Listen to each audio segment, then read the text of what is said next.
Why Michael Jackson and Freddie Mercury despised each other. Michael Jackson was a self-proclaimed Freddie Mercury fan. They planned a big music project together, but a pet llama came between them. Here's what happened. Michael was a regular at Queen's gigs. Freddie said Jackson kept coming to shows. Then they started talking.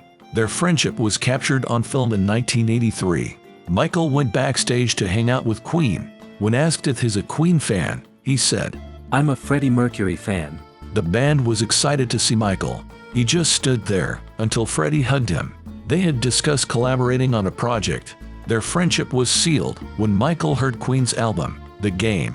He insisted on another One Bites the Dust as their single. Michael jokingly asked Freddie, "Now he listens to me, right, Freddie?" Freddie responded, "Righto, little brother. When I'm talking to him, I think, my God, he's 25, I'm 37. Freddie commented on their age gap. Yet he's been in the business longer than I have." The two finally teamed up in Michael's home studio. They began by recording demos for the Jacksons and Queen album, but other sources say it was for a duets album. They were set to record 3 tracks. There Must Be More to Life Than This, State of Shock, and Victory.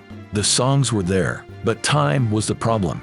Michael wanted Freddie on Thriller, but McCartney and Van Halen were chosen instead. Time wasn't the only factor though. One day, Freddie called his manager. He asked to be rescued from the studio.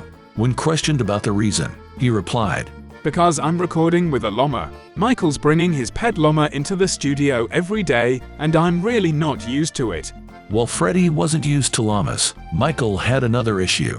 He didn't like Freddie using at his place.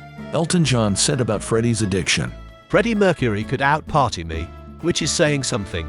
The duo's songs weren't released as planned, but they did see the light of the day. State of Shock didn't make it on Thriller, but it was revisited in 1984 for the Jacksons' Victory album. Michael was rushed to finish State of Shock for his brother's deadline. Freddie was in Munich and couldn't record, so Michael asked, "Is it okay if Mick Jagger does it?" Freddie agreed, saying, "Fine, you know. A song is a song. I mean, as long as our friendship carries on, we can write all kinds of songs after that." Freddie also reworked one of their duets into a solo. Their musical legacies stayed linked, but their personal friendship faded. Freddie wanted to go out every night. Meanwhile, Michael stayed home all the time. Both singers ended up dying too soon. Freddie Mercury passed away in 1991 at the age of 45. He died of bronchial pneumonia, resulting from AIDS. Freddie kept his illness private until the day before his death. Michael Jackson died 18 years later, aged 50. Though they are gone, their music lives on. As Freddie Mercury once sang, "The show must go on."